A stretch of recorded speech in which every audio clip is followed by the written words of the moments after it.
बुलंद पहाड़ों, सरसब्ज व शादाब मैदानों, मोती जैसे साफ व शफाफ पानी और बर्फानी ग्लेशियर से मिलकर मारज़ वजूद में आने वाली वादी कागान अपने कुदरती हुस्न के लिए दुनिया में मशहूर है। मुल्क भर से सियाह अपने फुर्सत के लम्हात को यादगार बनाने के लिए इस अनमोल खित्ते अर्ज पर चले आते हैं।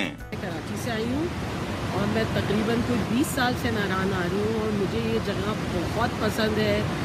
हम दोनों मियाँ बीवी कहीं नहीं जाते, सिर्फ नारान आते हैं। यहाँ के लोग बहुत अच्छे हैं, जगह की तो कोई मिसाल ही नहीं है। हम कश्मीर भी गए, लेकिन जो हमें नारान में मज़ा आता है, हम स्वाद भी गए, वो हमें कहीं मज़ा नहीं आता। 5 माह की तवील बंदिश के बाद वादी की तमाम सड़कें खुलने से सियाहों का यहाँ रश लग गया है।